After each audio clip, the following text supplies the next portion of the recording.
এইখন কাজিৰঙা অভয়াৰণ্য হয়। গোটেই পৃথিৱীৰ ভিতৰত বিখ্যাত এশিঙীয়া গঁড়ৰ ঠাই হয়। এয়া চাওক, আজি প্ৰায় জীৱ জন্তু নোহোৱা হৈ আহিল আমাৰ এই অসমখনত। অৰ্থাৎ জংঘল আৰু ফৰেষ্ট ডিপাৰ্টমেণ্টত প্ৰায় নোহোৱা হৈ আহিল।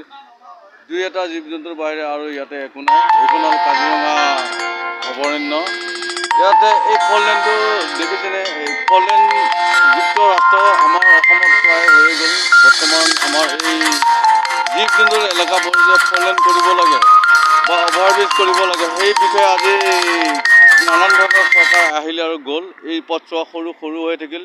জীৱ জন্তুৰ লগতে নানান ধৰণৰ দুৰ্ঘটনাৰ ইয়াতে প্ৰতি হ'ব লাগে এই পথছোৱাত।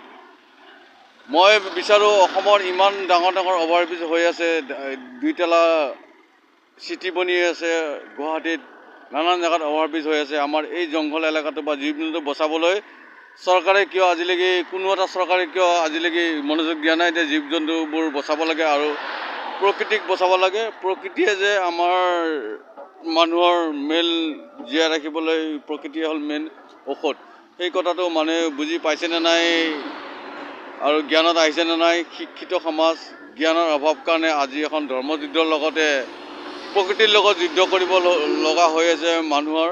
মানৱতাৰ জ্ঞান ভ্ৰষ্ট হৈ গৈছে একমাত্ৰ এই প্ৰকৃতিক বচাব নোৱাৰাৰ কাৰণে। আজি ইমান বছৰে নানান ধৰণৰ ৰজা মহাৰজা আহিলে, ৰাজনৈতিক নেতা পালি নেতা আহিলে, কিন্তু আজিলৈ অসমখনৰ এই কাজিৰঙা চোৱা ফললেণ্ড বা অভাৰব্ৰিজ যুক্ত বা জীৱ জন্তু কেনেকৈ বচাব লাগে সেই পদ্ধতি বৈজ্ঞানিক যুগত কোনো এটা চৰকাৰে আগ্ৰহী বা আগ্ৰহ হৈ আগবাঢ়ি নাহিলে।